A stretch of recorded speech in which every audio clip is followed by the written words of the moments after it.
কাকিমা, ও এই তো কাকিমা। আরে রাকেশ, এসো এসো, ধরুন। অনেকদিন পরে এলে, কেমন আছো? তোমার বাড়ির সব কেমন আছে? বাড়ি সবাই ভালো আছে। তোমার জমির ধান আমি রাইস মিলে পাঠিয়ে দিয়েছি, বাড়ির কাউকে পাঠিয়ে আনিনি। আমাকে এক্ষুনি বাড়ি ফিরতে হবে। সে কি, এসেই চলে যাবে? টিয়ার সঙ্গে দেখা করবে না? যাও না, ও ভেতরেই আছে, ওর সঙ্গে দেখা করো। ও বেচারা সবসময় তোমার নাম করে।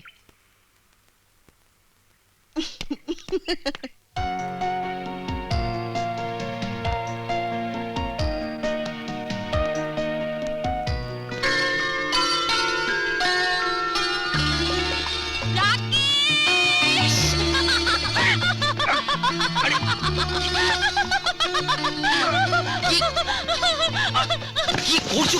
ছাড়ো, কাকিমা এসে যাবে। ছাড়বো না। ভালো হচ্ছে না বলছি, ছাড়ো। বললাম তো ছাড়বো না। আজকে আমার হাতে রান্না করা খাবার খেয়ে তোমায় যেতে হবে।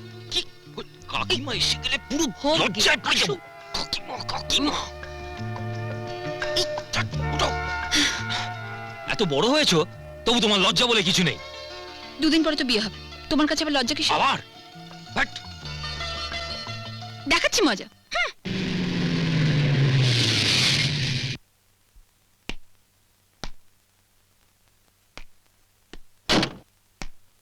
টনি, তোর বোন আসছে।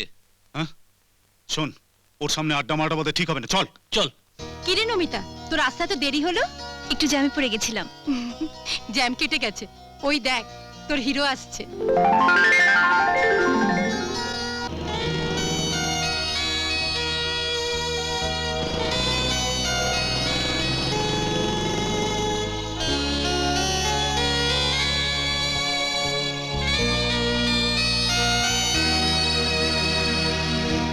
দাঁড়া, ওকে আজ আমি ধাক্কা মারবো।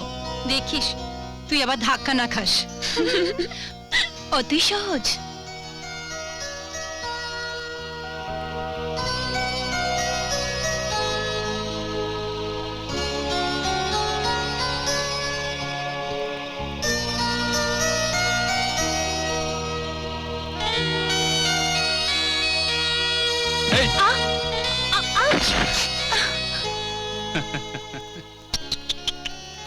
আরে লাগলো?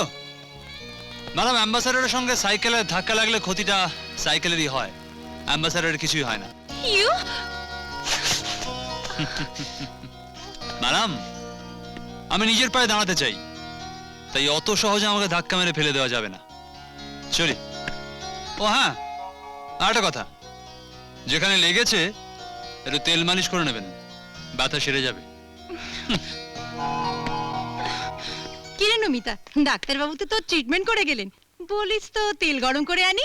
নয়তো ডাক্তারবাবুকেই বলি মালিশ করে দেবার জন্য। ইয়ার্কি মারিস না। তোদের ওই ডাক্তারবাবু ট্রিটমেন্ট আমি নিজেই করব। ঘন্টা মামা, মামা, তোমার সাথে খুব গুরুত্বপূর্ণ বিষয় একটা আলোচনা করব। হ্যাঁ গুরুত্বপূর্ণ, বলো বলো বলো। হ্যাঁ, মানে আমি ঠিক করেছি হ্যাঁ আমি দাঁড়িয়ে থেকে 3 দাদার বিয়ে দেবো। হ্যাঁ, উহ, যা মজা হবে না, একেবারে কবজি ডুবিয়ে খাবো। উফ মামা, তোমার এই হ্যাংলামিটা এখনো গেল না, খালি খাই আর খাই। এমন কি আর খাই যে খাবার খোঁটা দিচ্ছ? জানিস, বয়স বাড়ার সাথে সাথে না খাওয়া কমছে, এখন খেলে আর খিদে পায় না, জানিস? কি খেলে খিদে পায় না? না রে, খেলে খিদে পায় না, ঘুমোলে চোখে দেখি না। উফ, বেশ বাবা বেশ, তোমার যখন ইচ্ছে তখনই খেও। এখন আমার একটা কথা খুব মন দিয়ে শোনো। ছোটদা তো কলেজে পড়ে, হ্যাঁ ওর বিয়ে পরে হবে, আর মেজদার তো মেয়ে ঠিক করাই আছে। এখন বাকি রইল বড়দা। বড়দার জন্য একজন সুন্দরী, সুশীলা, গৃহকর্মে নিপুণা মেয়ে দরকার। আমি তোর সাথে একমত পূজা। আমিও। কিন্তু আমি রাজি নই। না বলে তো শুনবো না বড়দা, বিয়ে তোমাকে করতেই হবে। কিন্তু নো কিন্তু, আমি তোমার জন্য মেয়ে দেখব, রাইট? রাইট। আমি নিজে দাঁড়িয়ে থেকে তোমাদের বিয়ে দেব, রাইট? রাইট। এবং আমার অনুমতি নিয়েই তোমাদের বউদের গলায় মালা দিতে হবে, রাইট? অল রাইট, কিন্তু তার আগে তুই বলতো যে তুই এইভাবে এত পাকা পাকা গিন্নি মার্কা কথা বলছিস কি করে? মুখ দিয়েই বলছে, ও তো আর বোবা নয়। রাইট। কি বড়দা, চুপ করে আছো কেন? কিছু বলো। পূজা, মা বাবা মারা যাওয়ার পর থেকে আমরা এই 3 ভাই তোকে কোলে পিঠে করে মানুষ করেছি, আদর করে কখনো কখনো মা বলেও ডেকেছি। তোর কোনো কথা আমি কখনো ফেলতে পারি বল? জানি বড়দা, তাই তো মা হয়ে তোমাদের উপর মায়ের কর্তব্য পালন করতে ইচ্ছে করে। মেজদা, ছোটদা, তোমরা বড়দার পাত্রী দেখা শুরু করো। আর বড়দা, তুমি আর কোনো আপত্তি করো না। নমস্কার, আসুন আসুন, আমি আপনাদের জন্যই অপেক্ষা করছিলাম। আসুন, ভেতরে আসুন, ভিতরে আসুন আসুন আসুন, বসুন বসুন, বসুন। দেখুন, নিজের মেয়ে বলে বলছি না, অঞ্জলি আমার রূপে লক্ষ্মী, গুণের সরস্বতী। ও সবাই সঙ্গে একত্রে থাকতেই ভালোবাসে। আপনার মেয়েকে ডাকুন।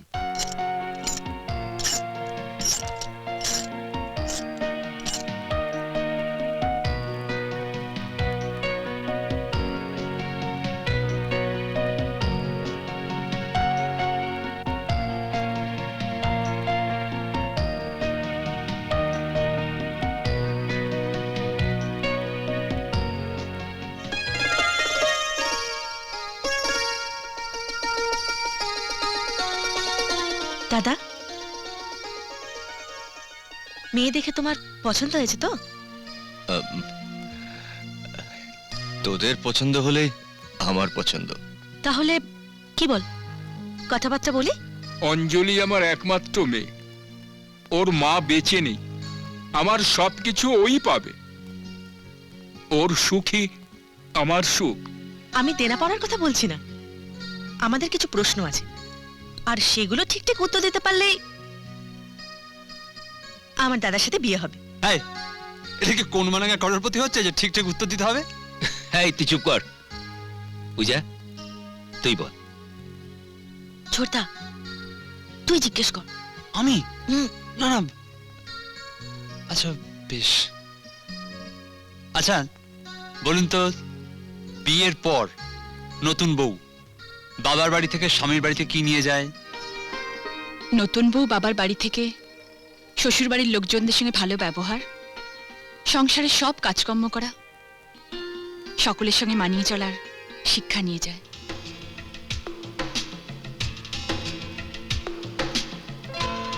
একটা নতুন মেয়ে তার স্বামীর সঙ্গে কিভাবে মানিয়ে নেবে? স্বামীর যা পছন্দ আমার সেটাই পছন্দ, আর স্বামীর যা অপছন্দ সেটাই আমার অপছন্দ। আমার একটা লাস্ট প্রশ্ন আছে, দাদার বউকে আমি কি বলে ডাকবো? বাবা মা যদি বেঁচে থাকেন তাহলে বৌদিকে বৌদি বলে ডাকতে হবে, আর বাবা মা যদি না থাকেন তাহলে বৌদিকে মা বলে ডাকতে হবে। বাহ, দারুণ, একদম ঠিক উত্তর। সবাই তো প্রশ্ন করলো, কিন্তু জামাই তো কোনো প্রশ্ন করলো না। আমার ভাই বোনদের প্রশ্নই যথেষ্ট। তাছাড়া যে মেয়ে সবাইকে নিয়ে মিলেমিশে থাকতে পছন্দ করে, সে নিশ্চয় চাইবে না যে আমাকে আমার ভাই বোনদের থেকে আলাদা করতে। দাদা ঠিকই বলেছে, বৌদিকে আমাদের খুব পছন্দ হয়েছে।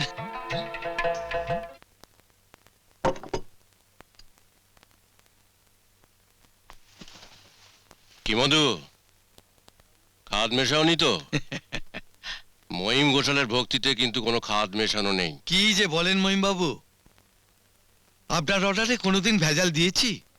পুরো 150 ভরির মুকুট, এই মুকুটের ভারে আপনার দেবতাও আপনার দিকে নুয়ে পড়বে। তা যা বলেছো মধু। এতগুলো টাকা নিয়ে তুমি আমাকে এখানে ডেকেছো বাবা? হ্যাঁ, দে দে দে, একটা চিঠা দে, রাখ।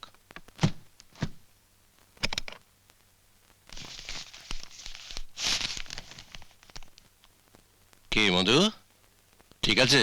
সে আর বলতে, আজ তাহলে আসি কর্তা। এসো। নমস্কার।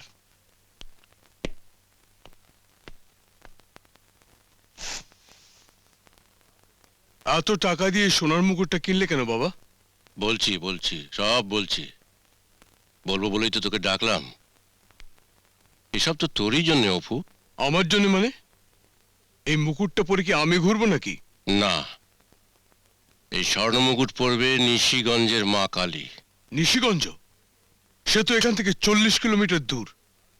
এত দূরের মন্দিরে গিয়ে মা কালীকে এত দামি মুকুট পরাবার মানে কি? মানে একটা নিশ্চয়ই আছে অপু। তোর জন্ম বৃত্তান্ত কিছুই তুই জানিস না। তোর মার সঙ্গে বিয়ের 10 বছর পরেও আমাদের কোনো সন্তানাদি হলো না। একদিন ওই নিশিগঞ্জের রাস্তা দিয়ে ফেরার পথে গ্রামের মানুষজনের মুখে মা কালীর কথা শুনলাম আর মানত করে ফেললাম। তারপরই তুই হলি। প্রতি বছরই ভাবি মা কালীর মাথায় ওই সোনার মুকুটটা আমি পরিয়ে আসব, কিন্তু নানা কারণে আর হয়ে ওঠেনি। তারপর তোর মাও ছবি হয়ে গেল, পুজোটা আর দেওয়া হলো না। আগামী অমাবস্যার দিন ওই মা কালীর মাথায় আমি সোনার মুকুট পরাবই। দেখো দেখো, কারা যেন গাড়ি করে পুজো দিতে আসছে। হ্যাঁ, মনে হচ্ছে কোনো ধনী ব্যক্তি পুজো দিতে আসছে না? আপনি এই 1.5 কিলো ওজনের সোনার মুকুটটা এই মা কালীকে দিচ্ছেন শুনে না, এই গায়ের মানুষজন দারুণ খুশি হয়েছে। আপনাকে আমার মাথায় তুলে নাচবে। হারামজাদা, এই কথাটা এত আস্তে আস্তে বলছিস কেন? আপনি তো বলেছেন কথা আস্তে আস্তে কথা বলতে। কখনো কখনো কোনো কোনো কথা আছে যা জোরে জোরে বলতে হয়। এই কথাটা জোরে জোরে ঢং করে বল। আর ঠিক আছে, একটু পা চালিয়ে চল রাজা। তুই মাকে স্নান না করালে, মালা না পরালে গ্রামবাসীরা পুজো দিতে পারবে না, বলিও হবে না। তাই নাকি ভাগ্নে? হ্যাঁ, এই নিয়মিত বংশ পরম্পরায় হয়ে আসছে। রাজা পুজো দেয়, আমি বলি দিই। হ্যাঁ, চল তাড়াতাড়ি চল। আজ কর্তা বাবু মাকে এই 1.5 কিলো ওজনের সোনার মুকুটটা পরিয়ে দেবেন। আপনারা সরে যান, সবাই সরে যান সামনে থেকে।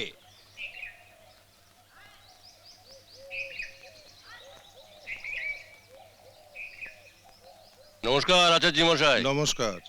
চিনতে পারছেন? নিশ্চয়ই, আপনাকে কে না চেনে। তা এতদিন পরে মায়ের কাছে করা মানতের কথা মনে পড়লো? কাজে কর্মে ভুলে যাই, তো এবারে আর তা ভুলিনি। মায়ের মাথার একটা 1.5 কিলো ওজনের মুকুট আমি বানিয়ে এনেছি। আপনি পুজোটা করে ফেলুন। একটু অপেক্ষা করতে হবে। এই মন্দিরের নিয়মানুযায়ী আগে রাজাবাবু মাকে নিজের হাতে স্নান করিয়ে স্বর্ণমালা পরাবেন, তারপর বাকিদের পুজো হবে। আমি মহিম ঘোষাল, আমি কারোর জন্য অপেক্ষা করি না। তাছাড়া মার গলায় ওই 1 ভরি স্বর্ণমালার চেয়ে আমার তৈরি 1.5 কেজি ওজনের সোনার মুকুট পরে মা অনেক বেশি আনন্দ পাবে। বাবু মশাই, যতই ছেলে বড়লোক বাড়ি থেকে বড়লোক বউ নিয়ে আসুক না কেন, মায়ের মুখাগ্নি কিন্তু ছেলের হাতেই হয়। অর্থের অহংকারে অন্ধ হয়ে পয়সা খরচা করে আপনি সোনার মুকুট কিনতে পারেন, কিন্তু মায়ের কাছ থেকে সন্তানের ভক্তি কিনতে পারবেন না। আমার বাবা আচার্য মশাইয়ের সঙ্গে কথা বলছিলেন, আপনি এর মধ্যে নাক গলাচ্ছেন কেন? ও তো এই রাজ পরিবারেরই ছোট মেয়ে। সে যেই হোক,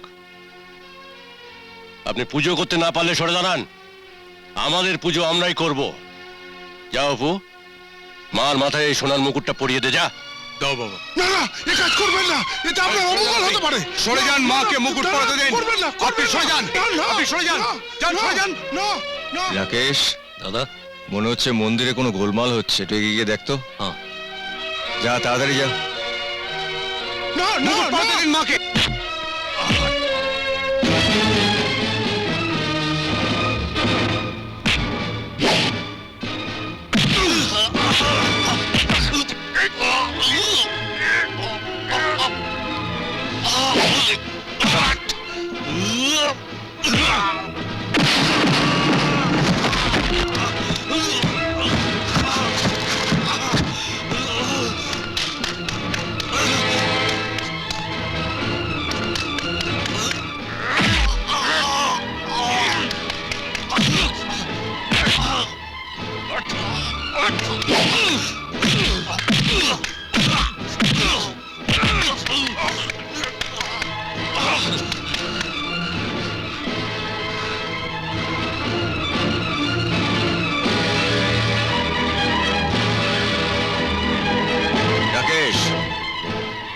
তোমাকে মন্দিরে কি হচ্ছে দেখতে পাঠিয়েছিলাম, তুমি মারামারি শুরু করে দিলে কেন?